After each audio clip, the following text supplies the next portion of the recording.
Millionaire left his pregnant wife for the mistress at the funeral.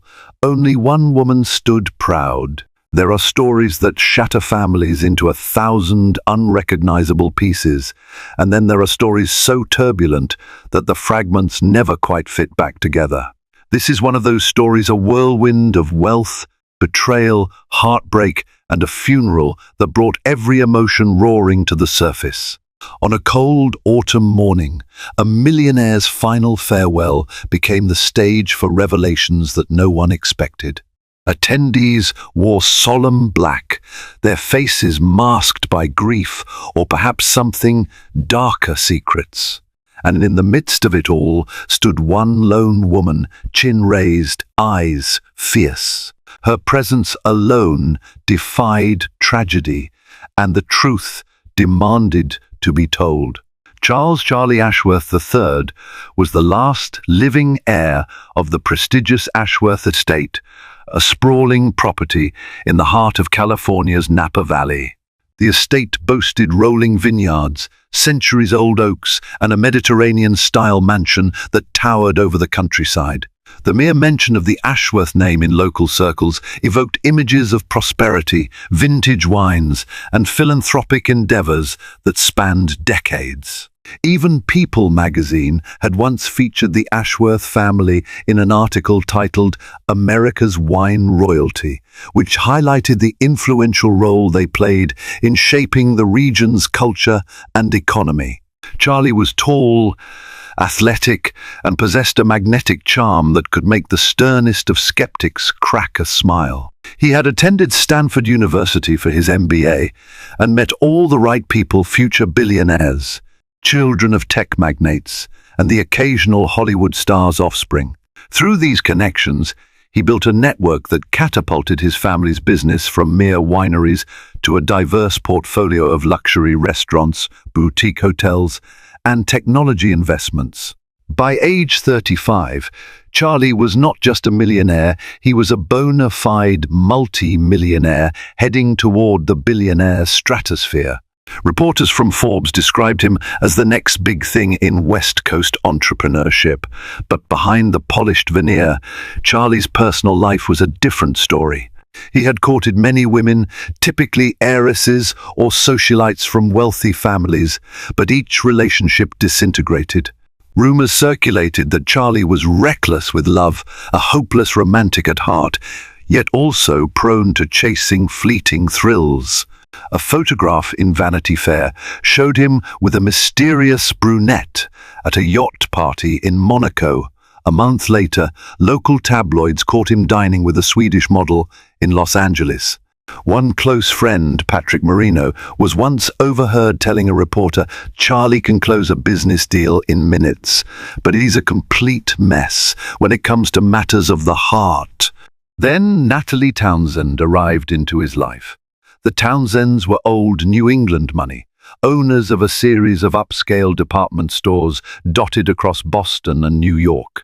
A mutual friend, the well-respected lawyer Mark Ridley from K&L Gates, introduced them at a charity gala in San Francisco. Natalie was a young philanthropist known for her passion for literacy programs, and her warmth and intelligence captivated Charlie more than any model or socialite ever had. Their courtship unfolded like a fairy tale. Late-night dinners at Michelin-starred restaurants, surprise getaways to Venice, where they danced under the moonlight, and emotional phone calls that stretched into dawn. Newspapers and gossip columns quickly labeled them America's new power couple. When Charlie proposed to Natalie in a private villa overlooking the Tuscan hills, the world seemed to cheer. Their wedding in Napa became a star-studded affair, attended by the who's who of business, entertainment, and politics, including a congratulatory message from former President Barack Obama. And so, Charlie's reputation seemed to shift from that of a carefree playboy to a devoted husband with philanthropic leanings. Wine critics lauded the Ashworth label's new releases, while philanthropic organizations scrambled for the couple's support. Even Charlie's father's longtime friend, David Sampson, a venture capitalist in Palo Alto, whispered, "Maybe this marriage is exactly what Charlie needs to tame his restless soul." Everyone wanted a piece of the glamorous life that Charlie and Natalie radiated like a perfect photograph, well lit and carefully framed. Yet in the hushed corners of the estate, whispers persisted. Some employees had witnessed heated arguments when the cameras weren't rolling. Others claimed to have seen Charlie hunched over his phone late at night, exchanging texts with unknown contacts. Even a driver once confided to a friend that Natalie sometimes wept in the car during her morning commute. Still, the general public had an unwavering belief in the fairy tale. Whatever was brewing beneath the surface, no one could confirm yet. Natalie Ashworth, née Townsend, lived a life that outsiders assumed to be enchanting. From the day she said, "I do," she envisioned building a genuine family, one where love triumphed over wealth, and heartfelt connections mattered more than brand deals or social status. She poured her energy into charitable endeavors, chairing literacy campaigns in underserved communities and forging ties with education-focused nonprofits around the world. The Ashworth Family Foundation recognized her initiatives, funneling millions into new scholarship programs under her guidance. But once the spotlight dimmed, Natalie found herself alone on most evenings, strolling through the vast corridors of the Ashworth mansion. Even in the glow of crystal chandeliers and gilded decor, she felt a profound hollowness. Her husband's frequent business trips stretched longer, often overshadowed by red carpet events she wasn't invited to. The staff were polite and doted on her every request, but even their courtesy had a detached, formal edge. Natalie sometimes felt she was living in a curated museum, where every piece was elegantly placed, yet lacked warmth. One afternoon, while sorting through mail in the foyer, Natalie noticed a letter addressed to Charlie from a Beverly Hills address. The sender's name, in flowing script, read, Margaret West. It was unusual for Charlie to receive personal letters at home. He preferred business correspondence to go through his office. Curiosity tugged at Natalie, but she prided herself on respecting boundaries. Carefully, she placed the envelope on Charlie's desk. Days later, she found the unopened envelope discarded in the trash. But fate, or perhaps a deeper sense of unease, prompted her to retrieve it. The letter contained a short note filled with intimate undertones, something about missing our last evening together and longing for that private moment. Natalie's heart pounded. The words reeled in her head, and an icy dread crept over her. The notion that Charlie might be unfaithful set off alarms, but she tried to silence the nagging fear. After all, trust was the bedrock of marriage. Yet doubts began to gnaw at her soul. Charlie dismissed the letter as an old friend being dramatic, and that explanation for the moment soothed her. But from that day onward, Natalie's radar for subtle changes sharpened. She noticed how Charlie typed away on his phone at odd hours, how his eyes darted when she entered the room, and the way his voice took on a hushed tone whenever he answered unexpected calls. One night, as she walked past the study, she overheard Charlie say Margaret's name. His tone was both urgent and affectionate, nothing like the flippant way he brushed off his business associates. Natalie's pulse quickened. She decided not to confront him immediately, but to watch and wait, hoping in vain that she was mistaken. Life continued, though a sense of tension pervaded the mansion. Social events, grand galas, and philanthropic luncheons marched on as usual. Photographers captured perfectly crafted smiles from both husband and wife. On Instagram, Natalie posted pictures promoting literacy drives, while Charlie updated followers about new vineyard expansions. Their so-called #power couple hashtag trended every now and then, attracting compliments and fueling envy. Meanwhile, Natalie fought an internal battle between a desire for truth and a desperation to maintain the facade. Then came the night at the Carter family charity ball, a glittering event held at San Francisco's historic Fairmont Hotel. Charlie spent the evening engrossed in conversation with Margaret West, who arrived in a figure-hugging emerald gown.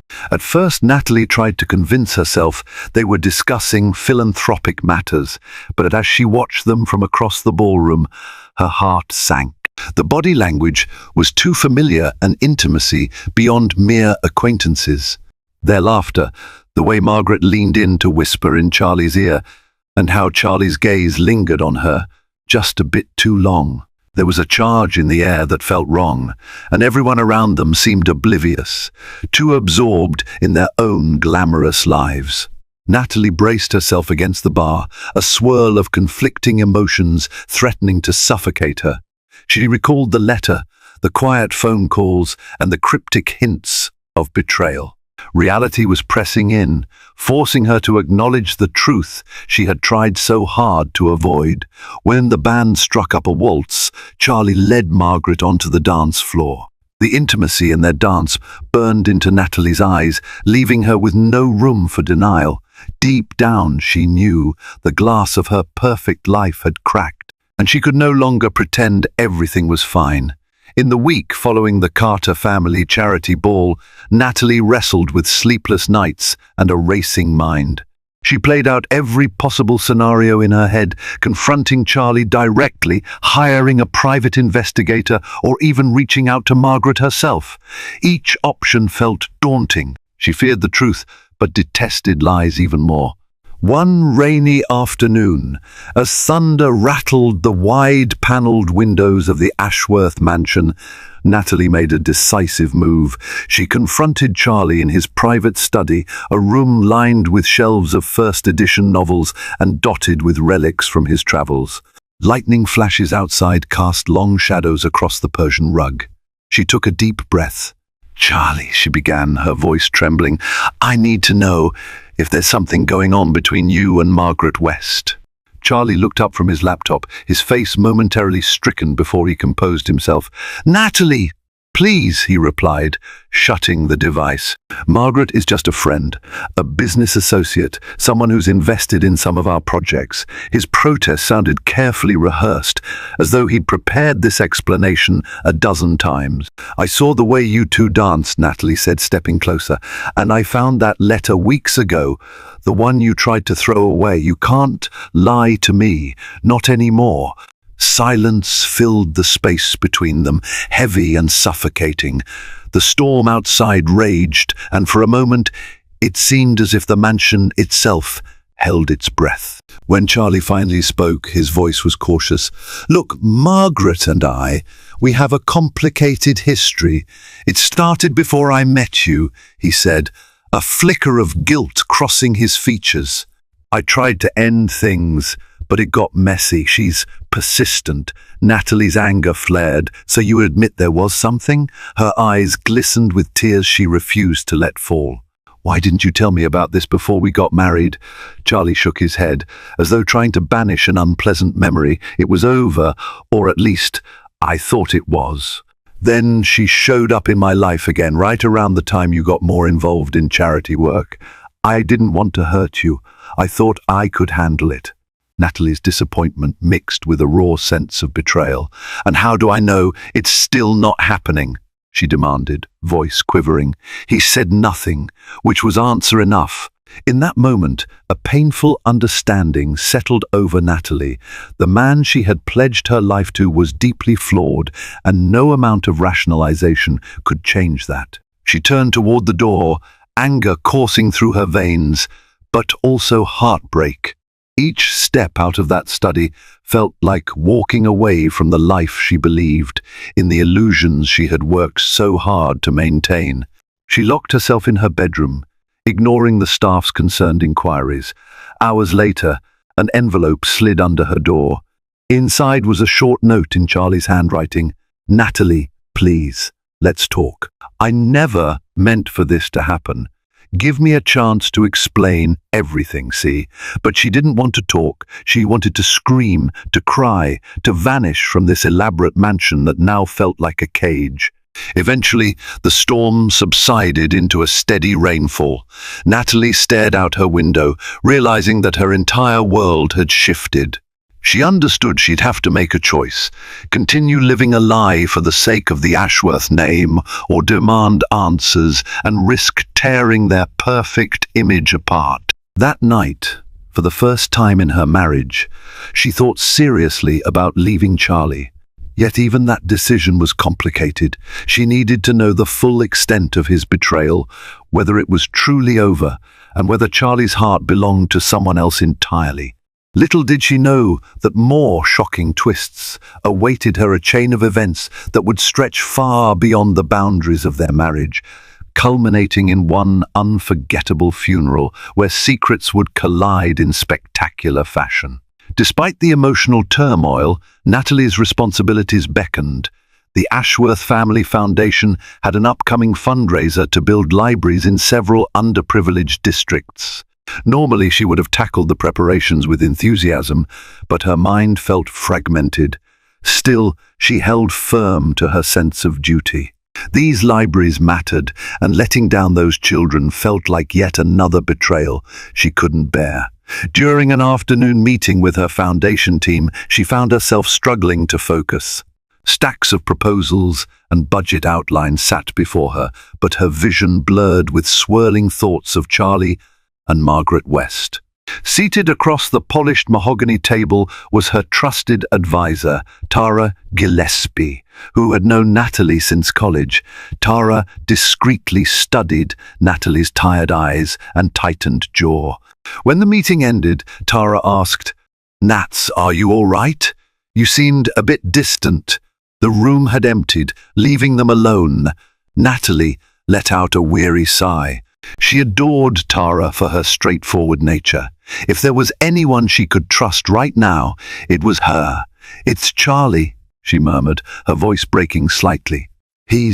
I'm pretty sure he's having an affair." Tara's eyes widened with genuine concern. "Oh, Natalie, I'm so sorry. Do you have proof?"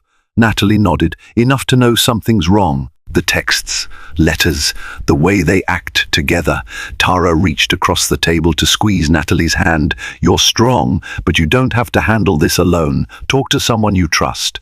A counselor, a lawyer, just don't bottle it up." Those words stayed with Natalie. She considered seeking therapy or confiding in close family members. But her family, the Townsends, had always prized composure and privacy. Her father, Richard Townsend, even though loving, was old-fashioned enough to say something like "handle it behind closed doors, dear." Yet the idea of telling no one made her feel isolated and powerless. Amid the swirling chaos, Natalie received surprising news: she was pregnant. The doctor's voice over the phone confirmed that at roughly 6 weeks along, her initial symptoms of fatigue and nausea weren't stress-related, but indicative of new life. For a moment, every concern about Charlie faded away, replaced by a rush of joy and trepidation. She had always yearned for a family, imagining the patter of small feet around the halls of the estate. But the timing felt crushingly ironic. How could she bring a child into a marriage that was hanging by a thread? That night, Natalie paced in front of the grand fireplace, replaying possible ways to tell Charlie. Should she keep it a secret until things settled, or share the news and hope this child might push him to reevaluate his indiscretions? She feared turning a baby into a bargaining chip, but she also desperately wanted to salvage her marriage. In the end, she decided the truth belonged in the open. She found Charlie alone in the library, nursing a whiskey. His eyes were filled with regret the moment he saw her. "Charlie," Natalie began, voice trembling, "I'm pregnant." He froze, shock contorting his features before he managed to stammer, We're going to have a baby." She nodded, tears welling. The conflicting emotions coursing through her love, betrayal, fear, hope, felt overwhelming. Charlie's face softened, and he rushed forward to embrace her. In that fleeting moment, she almost believed everything could be okay. "I'm so sorry, Natalie," he whispered into her hair. his hold warm but also tinged with desperation. "Whatever's been going on, I promise I'll fix it. We'll make this work." For the slightest heartbeat, Natalie wanted to trust him, to breathe in his words as truth. Yet in the back of her mind, Margaret West lingered like a shadow. Natalie might have been carrying Charlie's child, but was he truly ready to let go of his mistress? Hope flickered in her chest, but a gnawing doubt coiled just beneath it, waiting for the next revelation to strike. In the days that followed the pregnancy announcement, Charlie seemed reinvigorated. He accompanied Natalie to her doctor's appointments and even cleared space in his hectic schedule to attend prenatal classes. Fancy private sessions booked by the best obstetrician in Napa. The staff at the mansion noticed the shift as well. Charlie was home for dinner more often, doting on Natalie and making an earnest effort to be involved in the baby's development. For a fleeting moment, it looked like the crisis might subside under the unifying hope of a child, but life rarely offers clean resolutions when unresolved passions lurk in the background. One late evening, Natalie stood in the bedroom, about to change into her pajamas, when Charlie's phone buzzed with a text message. He was in the shower, and ordinarily Natalie wouldn't dare invade his privacy, but the phone kept buzzing multiple messages. Concerned it might be urgent, she glanced at the screen. The name Margaret West lit up, her heart pounded, and despite her better judgment, she unlocked the phone using Charlie's passcode, which she'd seen him enter countless times. A series of texts greeted her. "Margaret, I can't stand this distance anymore. Margaret, call me. I want to see you. Margaret, I'm tired of being your secret." Natalie's hands shook. She couldn't stop herself from scrolling further. "Charlie, we have to be careful. Natalie is suspicious. Margaret, you promised me more once everything settled. Charlie, the first need time. This baby changes everything." A sickening wave of betrayal crashed over Natalie. It was worse than she feared. Charlie wasn't just entangled in an old fling. He was actively juggling the mistress alongside their new pregnancy.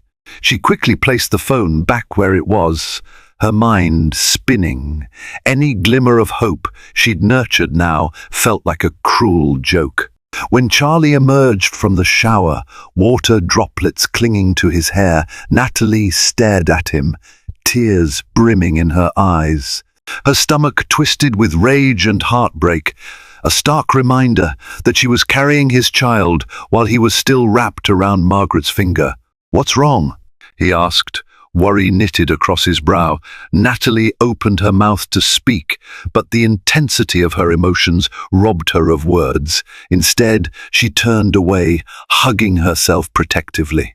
"I saw your phone," she finally said, her voice hollow. Charlie's eyes darkened with alarm, but he tried to maintain composure. "Natalie, let me explain." "Explain what?" she snapped, stepping forward. She could feel her pulse thrumming in her fingertips. "That you have no respect for me or this child. That your affair is still ongoing." He reached out to grab her hand, but she pulled away. "It's complicated," he muttered, averting his gaze. "I never wanted to hurt you, but Margaret, she and I, there's a lot of history." "History?" Natalie's voice cracked. "We're about to have a baby, Charlie. There shouldn't be any room for history. You should be fully present, fully committed." Her tears fell then, unstoppable. A strangled sob escaped her lips as she tried to cling to the remnants of her dignity. Charlie hesitated, his eyes flickering with guilt. "I'm sorry," he said again, weaker this time, as though he knew no apology could suffice. "I'm going to end it, I promise." But Natalie had heard promises before, her vision blurred with tears.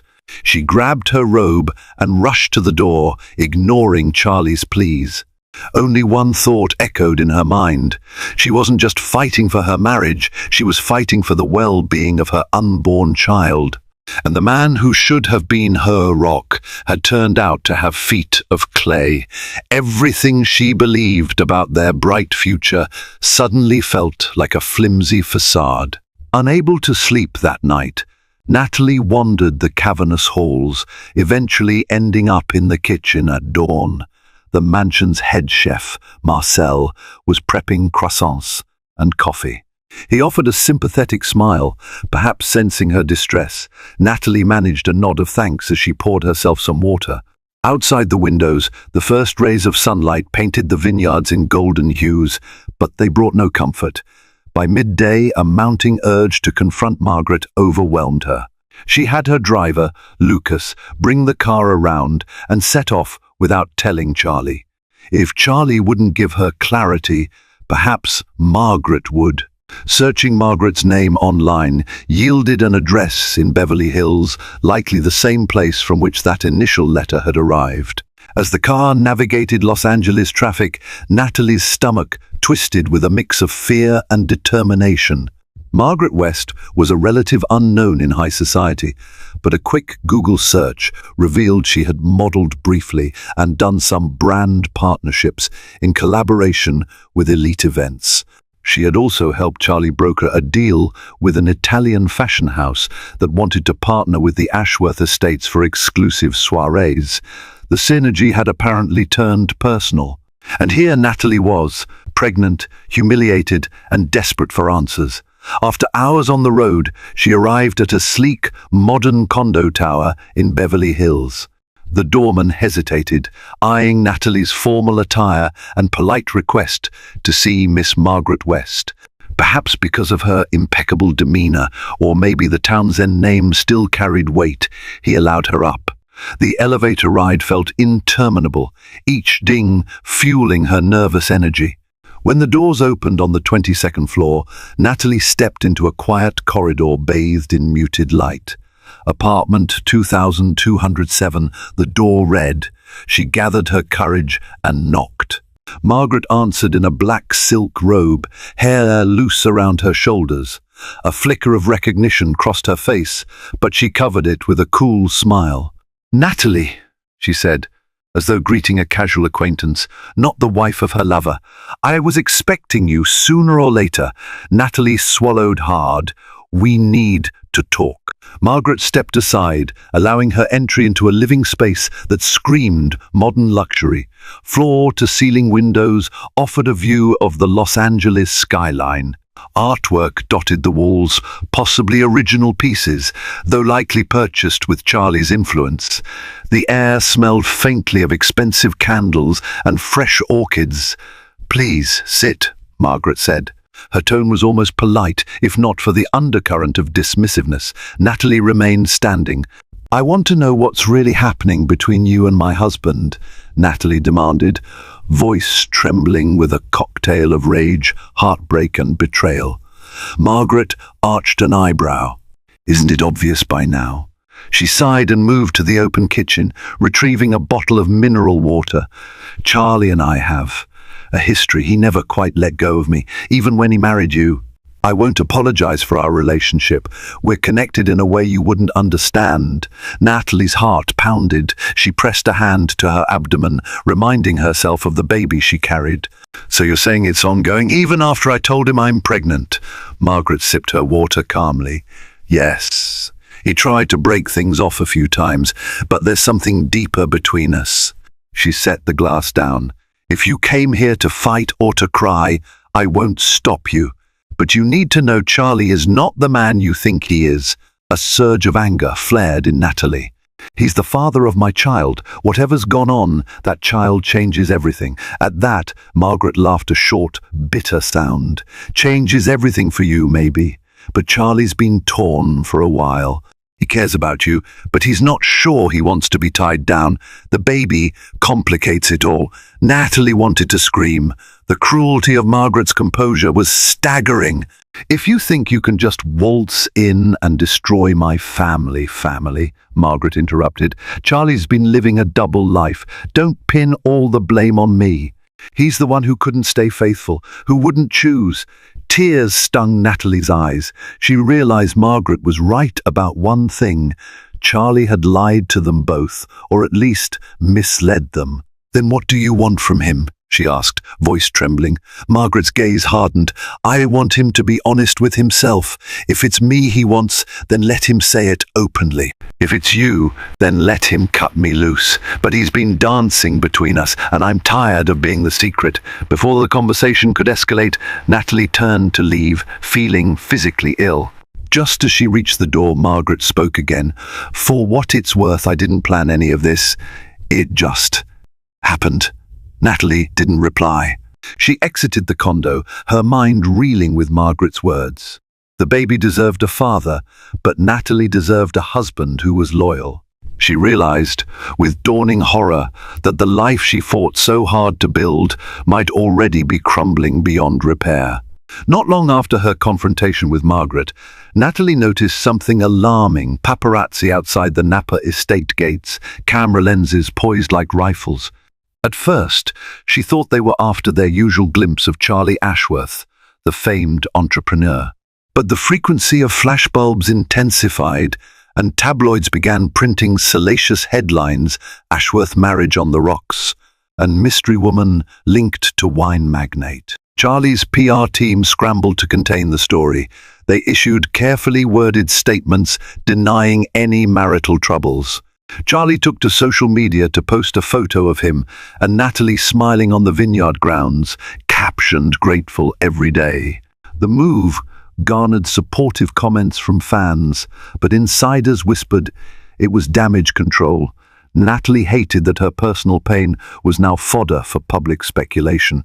As the tabloids pressed further, rumors emerged that Margaret West was pregnant, a false story that Margaret herself seemed to leak for attention. Natalie felt trapped. In her personal life, she wrestled with heartbreak and the demands of pregnancy publicly. She was expected to maintain a flawless facade. Even her philanthropic events were overshadowed by gossip. At one library dedication ceremony, a reporter asked intrusive questions about Charlie's alleged affair, and she had to fight back tears in front of cameras. Privately, Charlie's behavior grew more anxious. He spent hours on conference calls with lawyers, spin doctors, and managers trying to salvage the Ashworth brand. "We can't let this ruin us," he told Natalie more than once. But us in that sentence felt hollow. It was evident he cared about the company's reputation more than repairing their fractured relationship. Still, he attempted small gestures: a rose bouquet delivered to her room, a handwritten note apologizing for the stress. Nothing addressed the core issue: trust. The scandal took a darker turn when Margaret gave an exclusive interview to a celebrity gossip show, claiming she and Charlie had been in love for years and that she was tired of living in the shadows. She painted herself as a victim of circumstance, trapped by Charlie's promises to leave Natalie when the time was right. The clip went viral. Natalie watched it alone in her bedroom, feeling physically ill as Margaret flirted with the camera, dishing out personal details of her time with Charlie, places they dined, vacations they took. By now, the Townsend family was livid. Natalie's father, Richard, left her dozens of voicemails, urging her to handle the matter decisively to protect the family's reputation.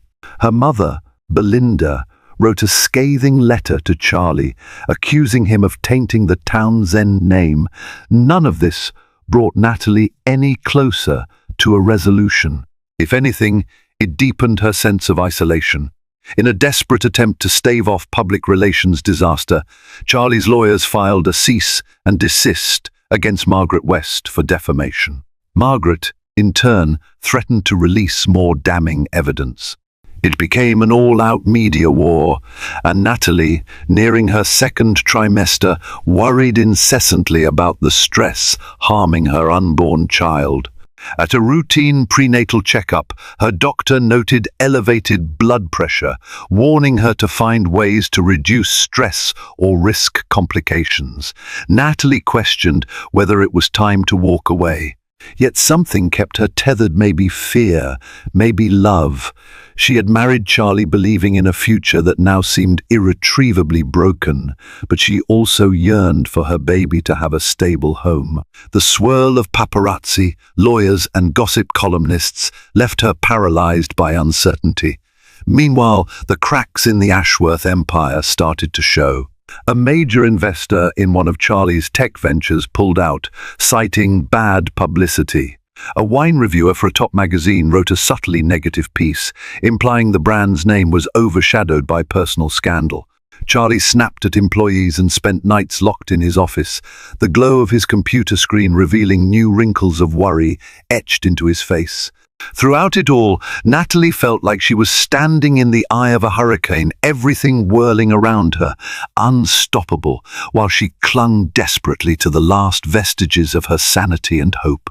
The final straw came during a disastrous dinner at the estate, intended to smooth over relations with an important investor couple, Ian and Sophia Moretti. They were long-time supporters of the Ashworth brand, known for pouring millions into various expansions.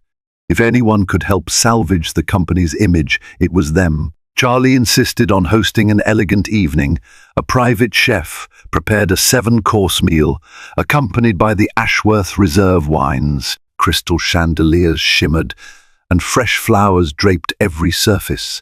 Natalie, wearing a flowing sapphire gown, tried her best to project confidence. She welcomed the guests with a gracious smile, praying this night would go smoothly. But tension crackled in the air. Charlie avoided eye contact, preoccupied with his phone. After they settled in the dining hall, the polite banter quickly veered into awkward territory.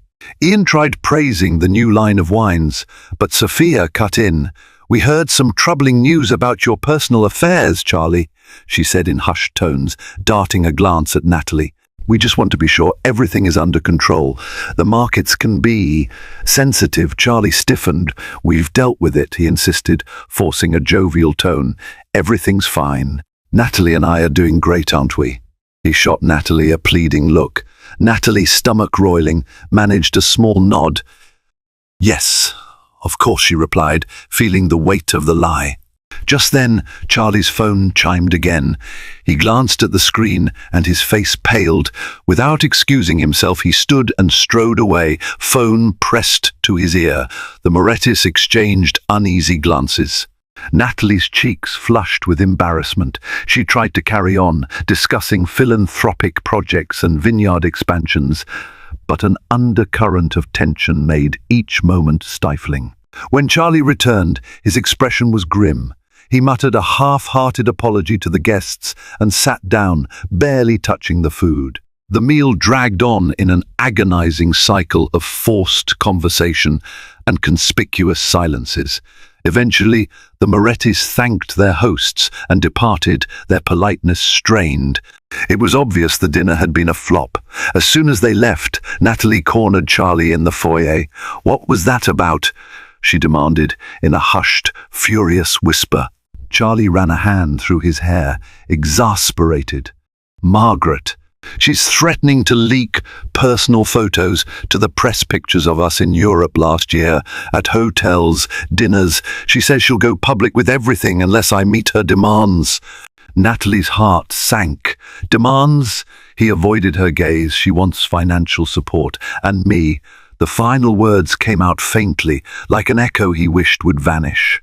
For a moment, Natalie couldn't breathe. Rage burned hot in her chest. "And what do you plan to do? Keep paying her off? Keep sneaking around?" Charlie shook his head. "I don't know. I'm trying to protect us, the company, our future. Don't you get that?" She let out a bitter laugh. "You're trying to protect yourself, Charlie. If you cared about me, about our child, you would have cut her off long ago, no matter the cost." Their voices escalated, bouncing off the marble floors and high ceilings. The staff discreetly averted their eyes, pretending not to hear, but the entire estate felt weighed down by this familial meltdown. Finally, Natalie stormed upstairs, tears streaming down her face, and locked the bedroom door behind her. She refused to open it, even as Charlie pounded on the wood, pleading for dialogue. That night, Natalie made a decision. She would call her family's lawyer, James Farnsworth, to discuss separation. The baby's health, her own sanity, depended on escaping this toxic spiral.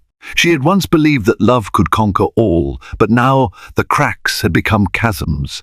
The memory of Margaret's cold, unapologetic stare and Charlie's repeated failures to let go haunted her. If this was marriage, it was one built on deception and compromise Natalie could no longer bear. Outside, the wind rustled through the vineyards like a lamenting ghost. Inside, Natalie cried into her pillow, envisioning a lonely future, but also one where she might finally be free from Charlie's betrayals. She clung to the faint hope that leaving might be the only chance to protect her child from the storm. Little did she know the darkest chapter was yet to unfold. Before any legal actions could materialize, tragedy struck with merciless speed. One evening, while Natalie was in the midst of drafting an email to lawyer James Farnsworth, she received a frantic call from Charlie's personal assistant.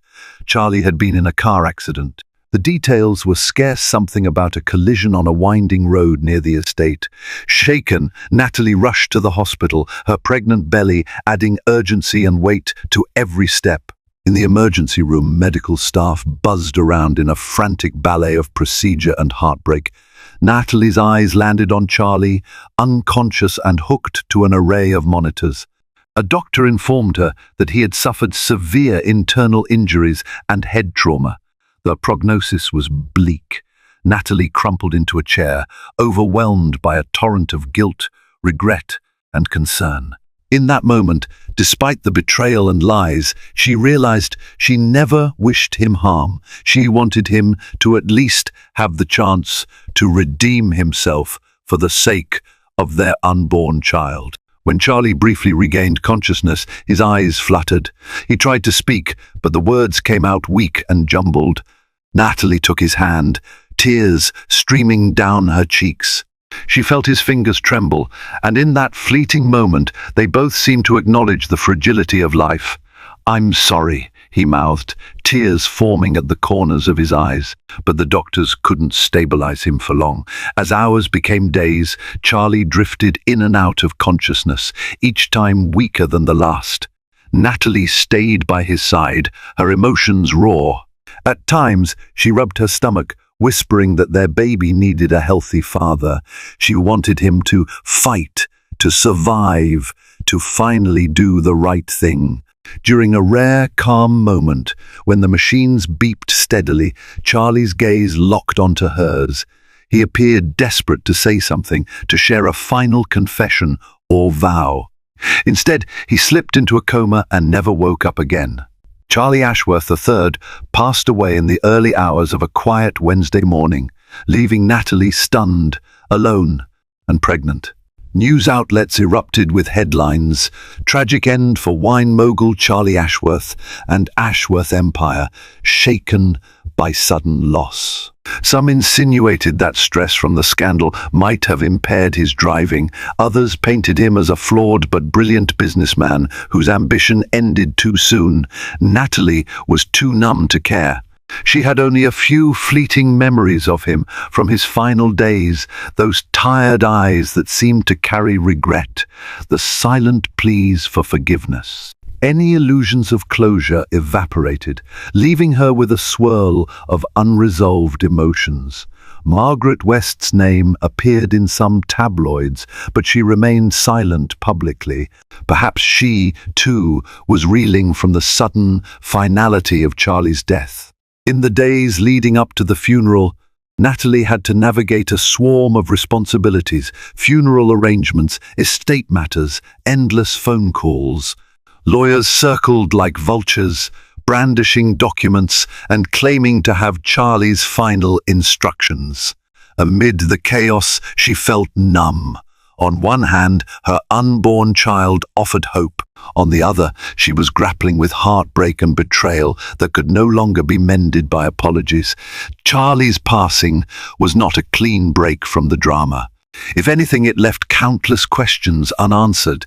Had he intended to choose Margaret? Would he have come to his senses for their baby? Natalie would never truly know.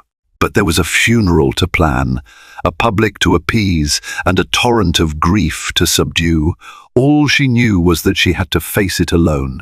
Charlie's funeral was held on a breezy autumn morning at the Ashworth family's private chapel, nestled amid the vineyard's oldest vines. The Ashworths had buried their ancestors there for generations, each tombstone etched with a legacy of wealth, power, and philanthropic gestures. The press was barred from the solemn ceremony, but throngs of spectators gathered outside the estate gates, hoping for a glimpse of mourning high society.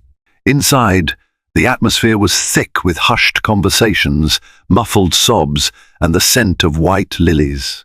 Natalie stood at the entrance, dressed in a simple black dress that accommodated her pregnant belly. Friends, business associates, and extended family arrived in elegant funeral attire, offering their condolences. Some guests gave her quick, pitying glances. Others avoided her gaze altogether, uncertain how to address the messy scandal surrounding Charlie's final days. Halfway through the somber greeting line, Margaret West appeared. She wore a sleek, form-fitting black ensemble, her face concealed behind a short veil. A tense hush fell over the immediate area as people recognized her. Whispers spread like wildfire. Wasn't she the mistress? How dare she show up here? But Margaret walked forward with a calm poise that seemed defiant. For a moment, she locked eyes with Natalie. In that suspended second, Natalie's heart pounded.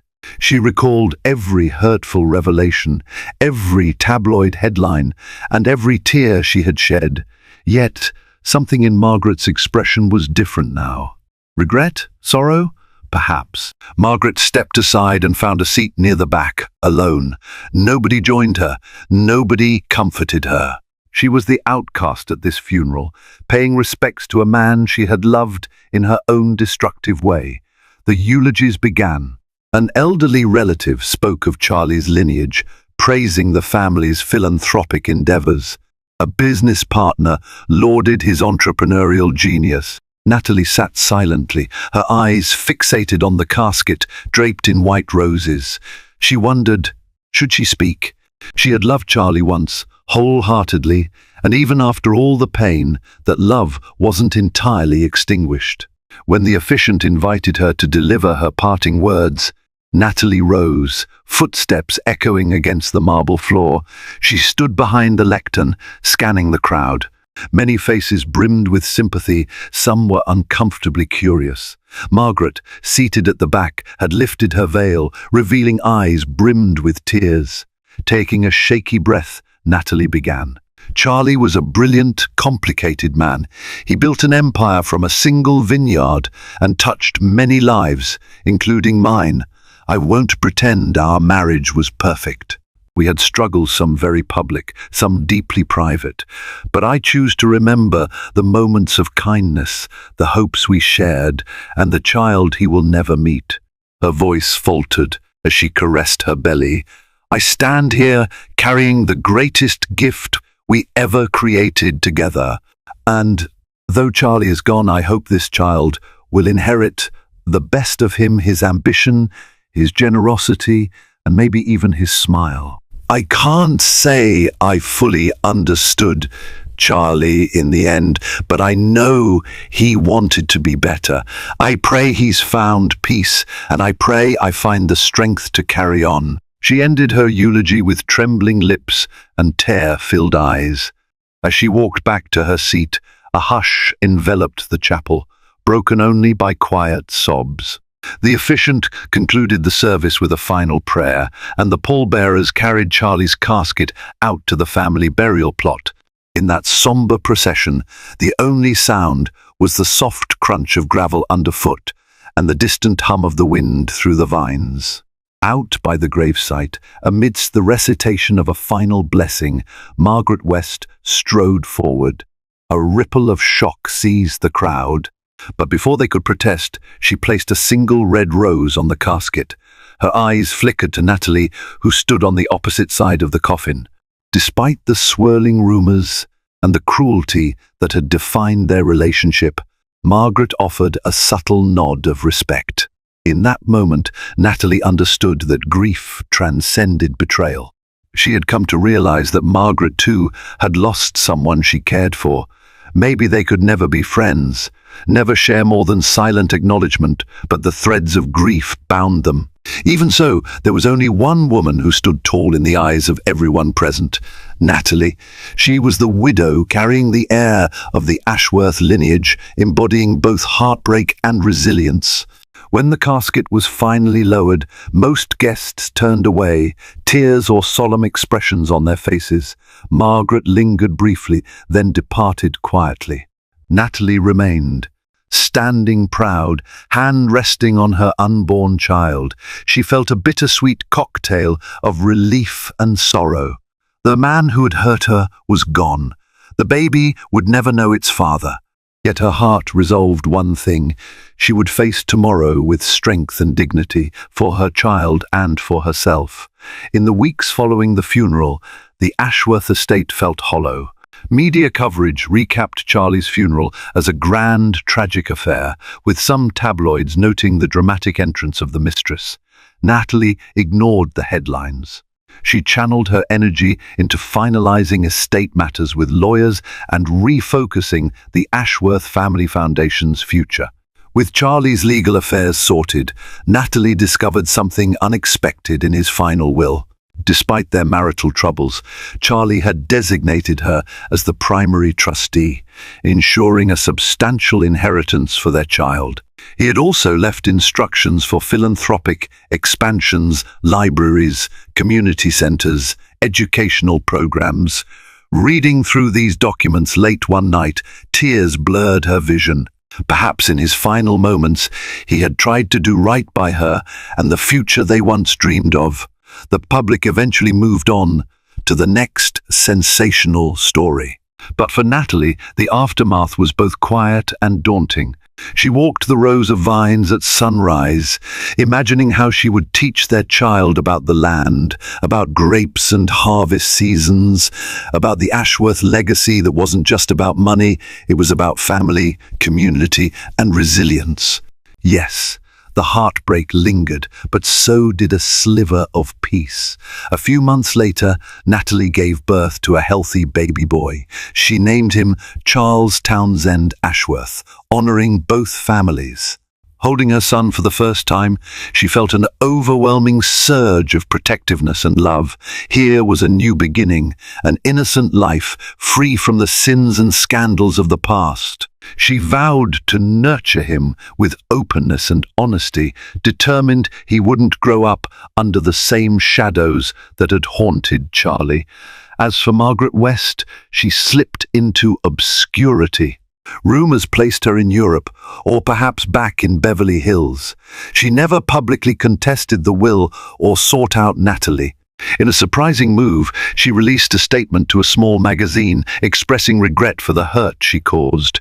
It was fleeting, but it suggested she, too, was ready to leave the past behind. In time, the Ashworth estate thrived again. Natalie became known not just as the widow of Charlie Ashworth, but as a capable steward of his empire. Investors praised her leadership, and philanthropic circles admired how she channeled resources into literacy programs for children. Photos of her cradling baby Charles circulated with headlines calling her the unstoppable mother or Ashworth's guiding light. She seldom granted interviews, keeping her focus on the child in her arms and the legacy entrusted to her. For Natalie, the real victory wasn't about controlling the narrative in the media. It was about finding inner peace and forging a path forward for her son. She often reminded herself that life could pivot in the blink of an eye, from lavish celebrations to devastating funerals. But through it all, one's character, resilience, and compassion remain the truest measure of worth. When she tucked Charles into his crib at night, she whispered stories of vineyards and starlit skies. She told him that his father was a complicated man who, despite his flaws, once dreamed of building a legacy for him. She spoke of love, heartbreak, and forgiveness lessons that shaped her into the woman she now was. And though her voice sometimes trembled with lingering sorrow, it also carried hope, because in every new dawn there was a promise that they could rise from the wreckage, guided by the unbreakable bond of a mother's love. Thank you for joining me in this emotional journey through the life and trials of Natalie Ashworth, a story of passion, betrayal, and resilience in the face of heartbreak. From grand vineyards to private funeral chapels, we witnessed how even the wealthiest and most influential lives can unravel under the weight of hidden truths. Yet hope blooms in the darkest moments. Natalie's unwavering love for her unborn child illuminated her path toward healing and redemption, while his pregnant wife cried at home. The Millionaire posted vacation. Pics with his mistress. Then came the audit. They say that beneath every polished photograph lies a truth we dare not expose. Meet Mark Rutherford, a millionaire who appeared to have it all, a sprawling empire, gleaming sports cars and high society connections from New York to Monaco. His social media profiles flaunted sun-kissed getaways with an alluring woman at his side, but the world didn't know the tears he left behind. At home, Mark's pregnant wife, Angela, anxiously awaited his return, watching in despair as he posted glamorous vacation photos with his secret mistress. Little did he realize that a brutal audit loomed on the horizon, poised to shatter his perfect facade. At first glance, the life of Mark Rutherford looked like a fairy tale. Hailing from a modest neighborhood in upstate New York, Mark had ascended the social and financial ladder at breathtaking speed.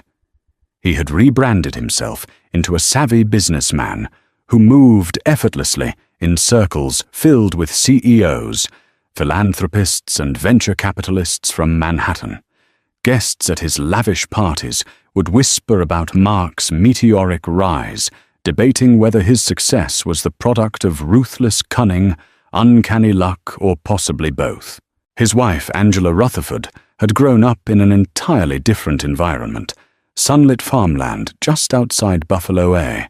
Kind and gentle soul. Angela had fallen for Mark's charm when they were young. In those early years, he possessed a rare combination of drive and tenderness. She could still recall the day he proposed an intimate picnic near a serene lake where he vowed to cherish her forever. Although the lake was hardly a glamorous setting, the genuine emotion in Mark's eyes made every breeze and sunbeam feel like divine blessings upon their union. Their first few years of marriage were marked by humble dreams and long conversations about building a stable future. Angela had a warm smile and an unyielding belief in Mark's potential. She supported him when he launched his first company, a small tech startup, funded by meager savings and the generosity of a few distant relatives. She listened patiently to his late-night brainstorming sessions and scribbled business plans on napkins. She believed wholeheartedly in the man who had once promised her that no matter how high he soared, he would never leave her side. But success, as it often does, transformed Mark.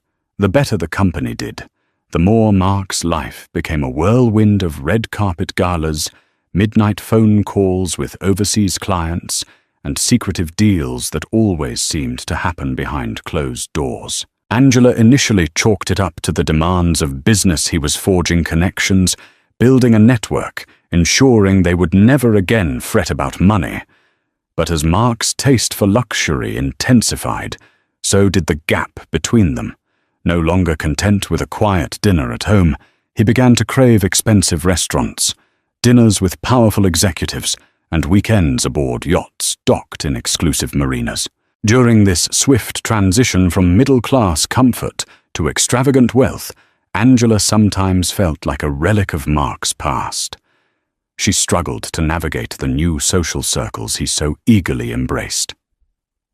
It wasn't that Angela lacked sophistication, she simply had a different set of values. Surrounded by glitzy soirees and endless champagne flutes, Angela found herself quietly pining for their old lives, where a single bouquet of daisies and an evening stroll could ignite her spirit more than any five-star event. When Angela discovered she was pregnant, she hoped it might rekindle the warmth and closeness they once shared. She dreamed of Mark's strong arms wrapped around her, whispering excited plans for a nursery. Yet from the very first conversation, she sensed his excitement was tainted. Instead of wholeheartedly celebrating her news, he mumbled something about how a baby might complicate ongoing deals. She tried to reassure him that they would navigate parenthood just like any other challenge, united by love and commitment. But the more her belly grew, the more Mark seemed to drift. Business expansions, urgent calls from Hong Kong, clandestine texts that he refused to show her. These all took precedence.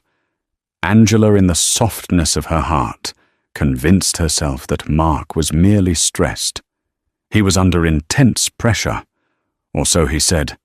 If anything, it was a testament to how dedicated he was to providing a secure life for their future child.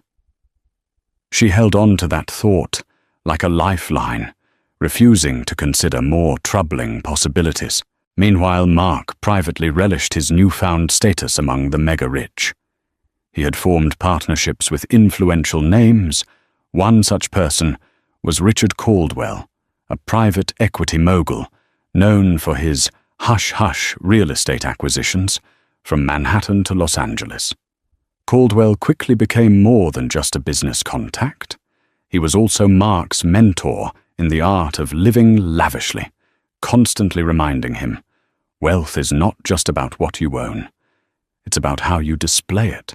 Between the constant swirl of business negotiations and late-night private gatherings at Caldwell's penthouse, Mark found himself on a slippery slope of moral compromises. It wasn't just about ignoring Angela. He was now drawn to a lifestyle where excess blurred ethical lines, and where loyalty even to one's spouse became just another disposable commodity. In the back of his mind, Mark rationalized everything. He was simply seizing opportunities that his younger self could only dream about. After all, once the dust settled, he'd settle down. He promised himself he would eventually focus on family life. Among the wave of new faces entering Mark's life was Cassie Delgado, a striking woman with flowing auburn hair who exuded confidence and ambition. She first appeared on the scene as a marketing consultant recommended by one of Mark's investors. Their initial meeting took place in a sleek Manhattan boardroom, and Cassie left a powerful impression. She had a knack for reading a room, understanding its power dynamics, and adjusting her tone to sway the conversation in her favor. Mark watched, half amazed and half envious, as she negotiated cutting-edge promotional deals with an ease and flair that rivaled his own. She was more than an adept negotiator. Her presence was magnetic. Cassie was the kind of woman who seemed to invite confessions and temptations, her laughter hinting at secrets waiting to be uncovered. When Mark discovered she came from a modest background much like his, he felt an immediate sense of kinship. She too had clawed her way up from near obscurity. They bonded over shared stories of once living paycheck to paycheck, mocking the condescending attitudes they endured from privileged elites. And yet, while Angela's gentle innocence had once captivated Mark, Cassie's fierceness both inspired and intimidated him. On the surface, they formed a natural professional alliance, two driven personalities with matching hunger for wealth and influence. Beneath that veneer, however, a different chemistry was building. Mutual admiration soon morphed into flirtatious texts, then secret coffee dates under the guise of client meetings. Cassie was shrewd enough to know exactly what she wanted. She was not a naive romantic easily carried away by Mark's charms. She calculated every advantage that could be gained from their liaison. Whenever Mark talked about his personal life, Cassie would gently place a hand on his shoulder, tilt her head with empathy, and convince him that she alone understood his pressures. At first, it was subtle comfort during stressful work situations. But as time wore on, those stolen moments felt like portals to an alternate reality, where Mark wasn't obligated to be the doting husband or expectant father. He was free to indulge in Cassie's wiles, free to forget that Angela existed at home, softly crying herself to sleep. Each clandestine meeting fueled an adrenaline rush, unlike anything Mark had felt before. One evening, Cassie invited him to a high-end fashion show, after party, an event teeming with celebrities and socialites. Mark reasoned it was good for networking, so he attended in the dimly lit VIP lounge amid pulsing music and expensive champagne. Mark kissed Cassie for the first time. Angela was thousands of miles away in Buffalo for a prenatal checkup, but even if she had been in the same city, Mark doubted the outcome would have changed. Cassie was intoxicating. For a while, their affair was their best-kept secret. Mark rationalized that no real harm was done. He was merely satisfying a physical and emotional itch. Business thrived, and Mark promised himself that once the baby arrived, he would end it. He pictured a scenario in which he'd gracefully cut ties with Cassie, quietly return to Angela, and no one would ever know.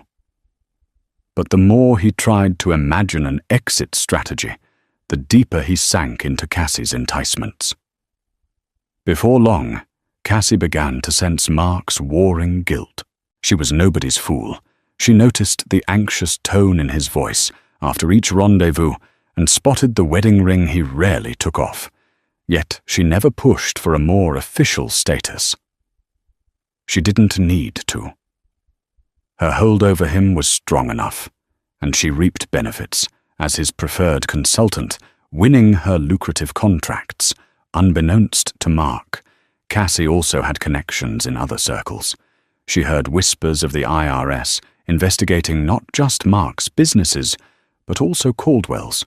These tidbits floated around black tie galas and hush-hush dinners. She gleaned from passing remarks how Mark's deals sometimes skirted the edges of legality. It was all speculation, but she kept it stored in the back of her mind should she ever need an ace up her sleeve. Angela, meanwhile, was growing more anxious by the day.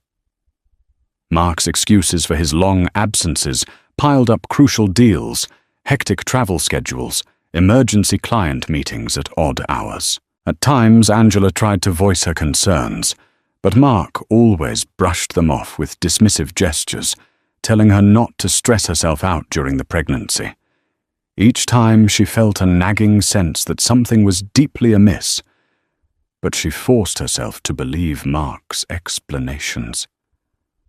After all, how could the father of her unborn child be unfaithful? He was the man who once sobbed tears of joy when she agreed to marry him. Yet on nights when the loneliness grew unbearable, Angela couldn't help scrolling through Mark's social media, analyzing every new post or tagged photo like a detective on the verge of an explosive revelation. She couldn't place it exactly, but she sensed that the radiant smile on Mark's face in those pictures wasn't the same one he reserved for her or once had. Something vital had changed. It was as if he had found a new source of excitement, leaving Angela feeling more invisible with each passing day. Angela had no idea that an even bigger betrayal was about to blow their world apart. that her husband's business partner was really a mistress, and neither Mark nor Cassie suspected that the glittering tapestry of their covert romance was about to be torn asunder by forces far beyond their control. After all, if there's one thing life teaches us, it's that no secret can stay hidden forever, and that a reckoning is inevitable when you've built your castle on shifting sand. At home, each day of Angela's pregnancy crawled by like a slow-moving storm cloud. She had hoped that her growing belly would be a beacon of joy for both her and Mark, proof that love could endure beyond the manic hustle of corporate life. Instead, she found herself more alone than ever. Friends suggested prenatal yoga, childbirth classes, or baby shower plans, but Angela found it hard to join in the celebrations. How could she rejoice when Mark seemed only half present? Angela's symptoms, morning sickness, mood swings, and constant fatigue were magnified by emotional distress. Nights brought panic attacks that left her trembling under the covers, her tears dampening the pillow. Where was the partner who had once held her tight, reminding her that everything would be okay? Where was the man who had promised to love her in sickness and in health? When she tried to reach out, the phone calls went unanswered or were hurriedly cut short. Mark's texts, once affectionate, devolved into bullet points of half-hearted excuses. He reassured her, big project in Hong Kong, investors in town, busy with conference calls, will be home soon. Angela yearned to believe these promises, but as the weeks went on, she could sense the widening gap. She sought solace in memories of happier times, the first months of their marriage, in a small but cozy apartment, the simple act of cooking dinner together, laughing at inside jokes no one else could understand. Now the mansion they called home felt like an empty museum, its gilded ornaments and plush furniture mocking her loneliness. The house staff, housekeeper, chef, and driver tried to care for Angela, but their presence only highlighted Mark's absence. One evening, determined to bring back a shred of normalcy, Angela arranged a special dinner, complete with soft candlelight and her favorite homemade lasagna. She spent hours meticulously preparing each ingredient, all in hopes that Mark would come home and remember the love they once shared. She waited, her heart pounding at each passing minute. Midnight came and went, and by 1 a.m, the lasagna was cold and her tears were hot on her cheeks. Mark never walked through the door. Days blurred together in a monotonous cycle of doctor's visits and heartbreak. Angela's obstetrician, Dr. Viola Bancroft, gently advised her to minimize stress, emphasizing how harmful chronic anxiety could be for both mother and baby. Angela tried. She practiced deep breathing exercises, wrote in a journal, and consulted with a pregnancy counselor. In private moments, she'd place her hand on her belly, speaking softly to the life growing within her. She promised her unborn child that no matter what, they would be loved.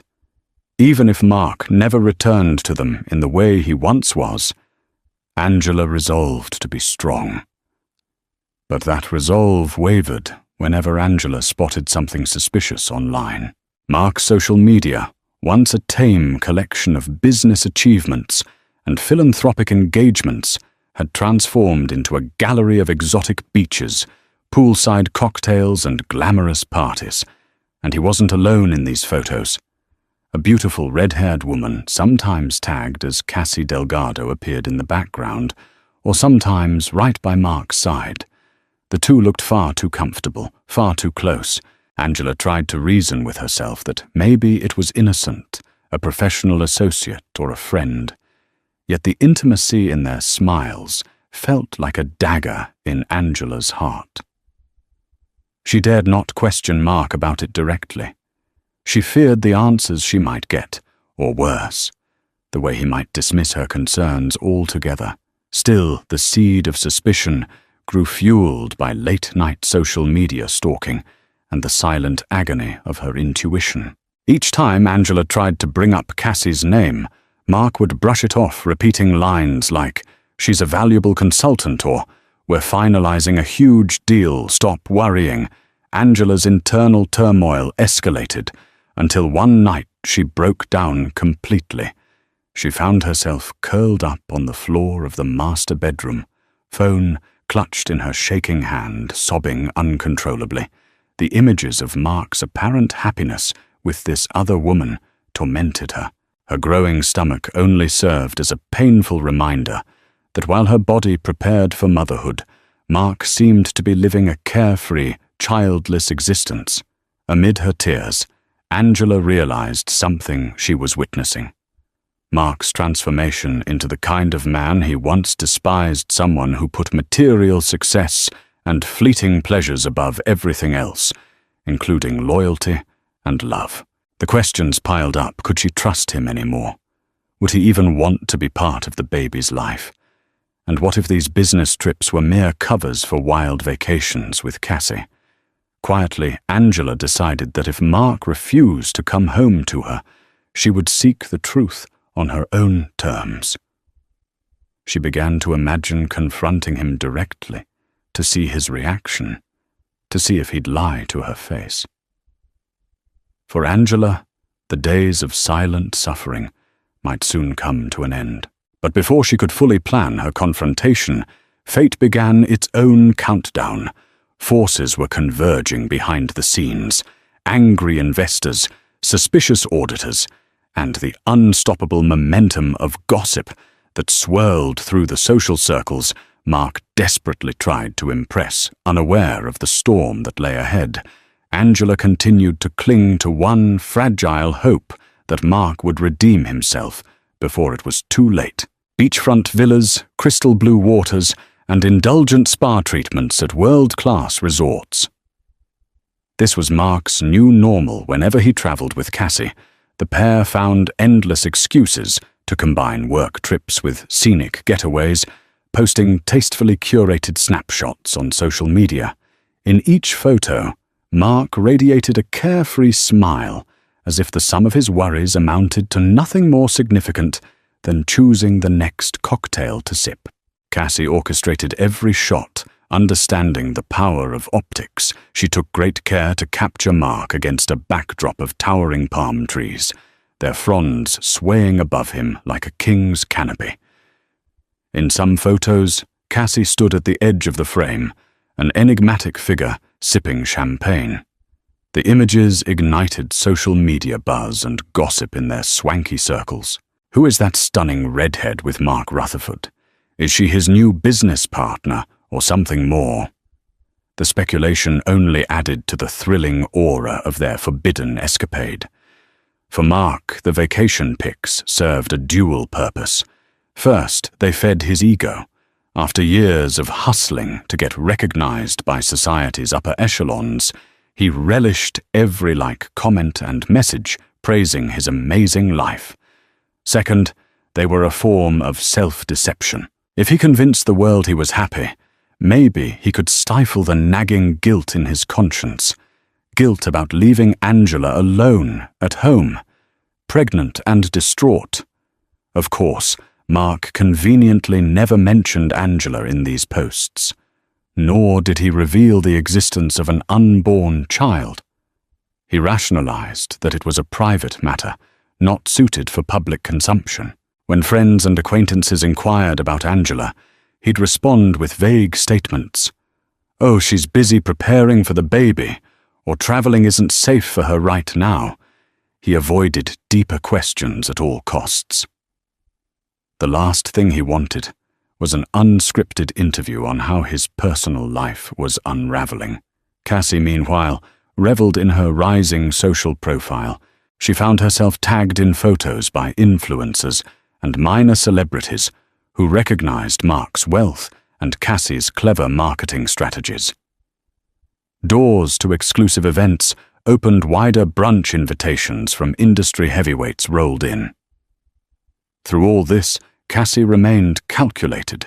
She encouraged Mark to spend more lavishly to cultivate a public image as a worldly magnate on the verge of major global deals. That meant private jets instead of first-class commercial flights, dinners at Michelin-starred restaurants, and suites in the most luxurious hotels. Mark complied, though each charge made his accountants and financial managers increasingly anxious. None of this extravagance occurred without cost. Mark's fluid capital was tied up in high-risk ventures. Liquidity was tighter than appearances suggested. He juggled lines of credit and questionable transactions, leaning heavily on Caldwell's counsel.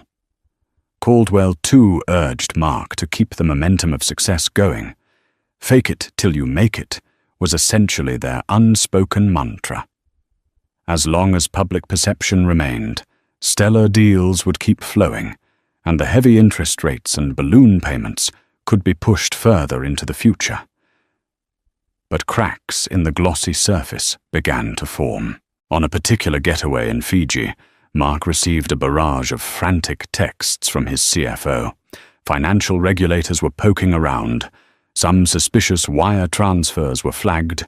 Panicked investors were demanding clarifications on how Mark's so-called expansions aligned with his sudden personal spending. Mark tried to brush it off, determined not to let anything ruin his beach holiday with Cassie. He reasoned that this was just a minor hiccup. Nothing a few well-placed phone calls and quick financial maneuvers couldn't fix. Cassie, ever attuned to the slightest shift in Mark's mood, pressed him for details. He only offered vague reassurances about routine audits and overzealous inspectors. This was the first time she witnessed a real worry flicker behind Mark's confident facade. Sensing the potential threat to her cushy arrangement, Cassie tried to downplay it, coaxing him back into the carefree zone. They snapped more radiant selfies on the shore, hoping to drown out reality with digital illusions. Unbeknownst to them, Angela was scrolling through these very pictures. At that moment, tears streaming down her cheeks as she recognized the hotel's name from a travel magazine. The woman in Mark's arms wasn't just a business partner. No professional consultant gazed at a client with such intimate adoration. Angela felt a sharp ache in her chest as she realized how little Mark cared about hiding his betrayal. The audacity of his posts was almost surreal. Desperation clawed at Angela's insides. Perhaps confronting him through a phone call where she could hear his voice break if he lied was her best shot at forcing the truth. Gathering her nerve, she dialed Mark's number. No answer. She tried again and again, only to be met with voicemail. Anger flared up in her, a rage she'd never felt before. This was no longer a series of unfortunate misunderstandings or too busy at work moments. This was blatant humiliation. In the background, the swirl of an IRS investigation was growing stronger. Anonymous tips and suspicious transaction reports had caught the attention of forensic accountants who were beginning to follow the money trail. The timing of Mark's lavish travels raised red flags. Why, they wondered, would a businessman under such financial scrutiny broadcast opulent holidays across social media? Didn't he realize that auditors often examine lifestyle displays as part of their case? For Mark, ignorance felt like bliss. The more pictures he posted, the less real his looming problems seemed. Yet reality was closing in fast. The golden sand and azure waves might have served as a temporary stage for his fabricated paradise, but the tides were about to shift. And when they did, they'd wash away more than just footprints in the sand. While Mark and Cassie soaked in, the Fiji Sun agents at the Internal Revenue Service's Manhattan branch started piecing together fragments of an intricate puzzle. Spearheading the investigation was a meticulous auditor named Mallory Finch, reputed for her tenacity and keen ability to spot inconsistencies in vast financial records. Mallory had received a discreet tip about Mark Rutherford's questionable income streams, and once she opened his file, she discovered an alarming mismatch between his reported earnings and the lifestyle he flaunted. Mallory was never one to jump to conclusions, but the more she dug, the more anomalies she found. A sudden influx of capital, suspiciously timed with Mark's social media updates of private jet getaways, a pattern of shell companies popping up in multiple states, then vanishing without clear financial statements, offshore accounts vaguely tied to Mark's business, some of which contained substantial deposits from individuals flagged for previous tax evasion. These pieces raised her eyebrows, and Mallory suspected this investigation could balloon into something far larger than a mere tax discrepancy. Her next step involved contacting individuals who might share insights on Mark's dealings. One name that kept surfacing was Richard Caldwell, the private equity mogul rumored to have a hand in Mark's expansions. Caldwell himself was already under IRS scrutiny for unrelated properties in Florida and the Carolinas.